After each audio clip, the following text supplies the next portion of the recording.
আসসালামু আলাইকুম। আমি ঐশী। আমার চ্যানেল ঐশী ডেইলি স্টোরিতে সবাইকে অনেক স্বাগতম। আজ সকালটা একদম তাড়াতাড়ি শুরু করেছিলাম। মেয়েকে স্কুলে নিয়ে গিয়েছিলাম।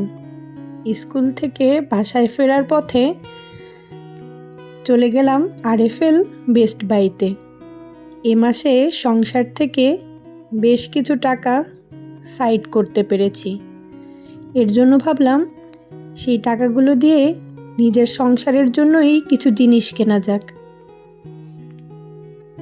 আমরা অনেকেই মনে করি সংসারে সঞ্চয় করা মানেই বিশাল কিছু ত্যাগ করা। মাস শেষে ঘাটতি পড়ে যাবে, কিংবা সঞ্চয় করতে গেলে নাকি জীবনযাপনে চাপ পড়ে যাবে। কিন্তু সঠিক কথা হচ্ছে, সঠিক পরিকল্পনা আর সামান্য সচেতনতা থাকলে খুব সহজেই টাকা বাঁচানো যায়, এবং সেই টাকায় আমরা আবার সংসারেরই সুবিধা বাড়াতে পারি। যেমন ধরেন, সংসার থেকে যদি কিছু টাকা বাঁচিয়ে আমি আমার সংসারের প্রয়োজনের জন্য আরও নতুন কিছু কিনতে পারি, তাতে আমার সংসারের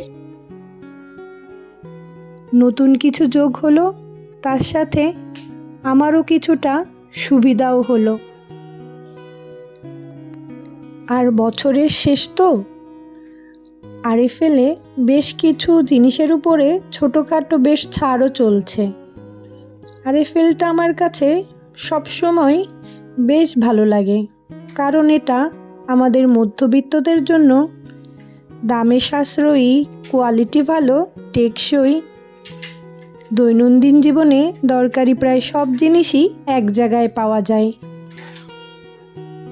যে জিনিসগুলো প্রতিদিন ব্যবহার করা হয় সেগুলো ভালো মানের আর টেকসই হওয়াটা অনেক জরুরি, যেটা আমি মনে করি।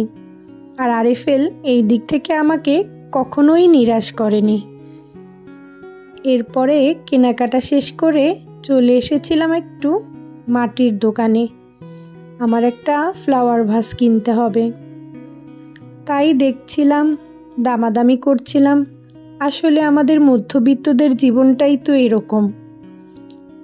আমরা আমাদের স্বাদ ও সাধ্যের মধ্যে সবসময় ব্যালেন্স রাখার চেষ্টা করি, যাতে করে আমাদের শখগুলো আমাদের সাধ্যের মধ্যেই হয়। আমি কিন্তু প্রতি মাসেই অল্প অল্প করে কিছু টাকা সংসার থেকে সঞ্চয় করি, আর সেগুলো দিয়ে আমি আমার শখগুলো পূরণ করি। আসলে সঞ্চয় করাটা অনেকটা অভ্যাসের মতন। আপনি আপনার খরচের হিসাবগুলো সঠিকভাবে রাখবেন। প্রয়োজন ও অপ্রয়োজন আলাদা করতে হবে, প্ল্যান করে কেনাকাটা করতে হবে, আর নিজের আয়কে আরও সঠিকভাবে কিভাবে ব্যবহার করা যায় সেটা শিখতে হবে। যেমন এ মাসে আমি আমার সঞ্চয় থেকে শুধু যে জিনিসগুলো দরকার সেই জিনিসগুলোই কিনেছি, এর অতিরিক্ত কোনো কিছুই কিনিনি। আবার পরের মাসে দেখব যে আমার ওই মাসে কোন জিনিসগুলো দরকার, কোনটা এখনই দরকার, কোনটা কিছুদিন পরে হলেও চলবে, সেই অনুযায়ী আমি আমার কেনাকাটাগুলো করে থাকি।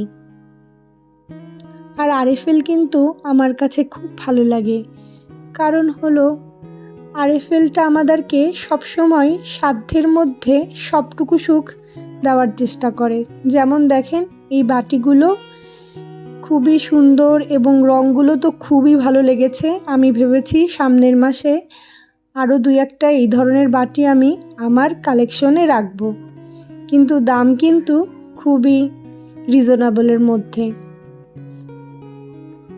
আপনারা কে কীভাবে সংসার থেকে সঞ্চয় করেন আমাকে কিন্তু অবশ্যই কমেন্ট করে জানাবেন।